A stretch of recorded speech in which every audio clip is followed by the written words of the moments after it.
This got me scratching my head, okay? A federal judge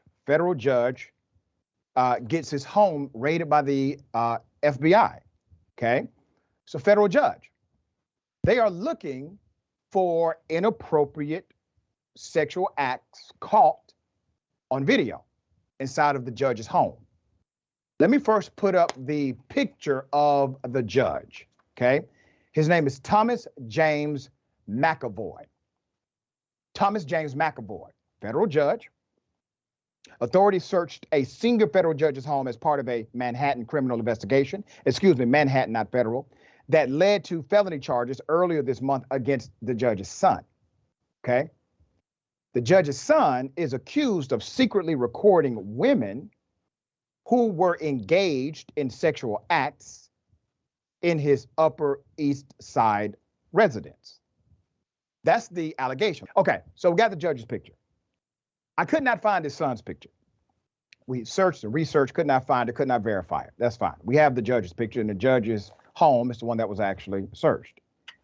Why are they going to the judge's home to search for items that belong to his son, and the judge himself is not implicated? Now, immediately my mind went to this. Is the son making these videos for his dad, who happens to be the judge? Investigators seized hard drives, as well as a black binder and 3 spindles holding more than 150 DVDs. 150 DVDs from the home of Senior U.S. Judge Thomas McAvoy. Evidence that is now being used in a 29-count indictment handed down against his son, Daniel McAvoy, according to court records obtained by Gothamist. The judge was first appointed to the federal bench in 1986 by then President Ronald Reagan. Has not been accused of any wrongdoing, at least not yet. A Manhattan grand jury indicted his son on September 7th, accusing Daniel McAvoy of illegally surveilling women as they disrobed or participated in sexual activity without knowing he had cameras rolling in his current and former apartments. The indictment against Daniel McAvoy charged him with 29 counts of second-degree illegal surveillance, a nonviolent felony which a person secretly records someone in a private setting for their own or another person's sexual arousal.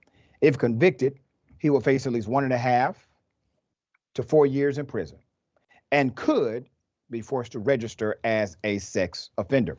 We are going to continue to follow this story. I think there's more to this story, okay? The warrant was executed at a federal judge's home. They found exactly what they were looking for. It looks as if the warrant knew it was there. They went directly to it.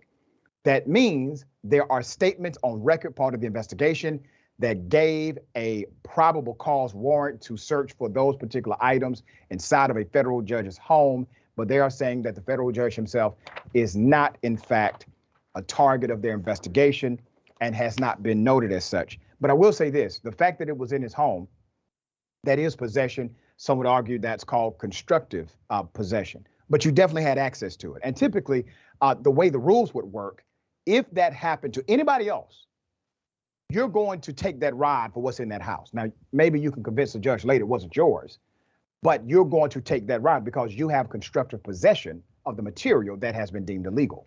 You know how many times someone gets pulled over for, let's say, marijuana, and there's a small amount of marijuana in the car, 4 people in the car, they charge everybody with that one charge, knowing it only belonged to one person. That's because they charged them under what's called constructive possession. They didn't do that for the judge. Judge is too powerful, too much status.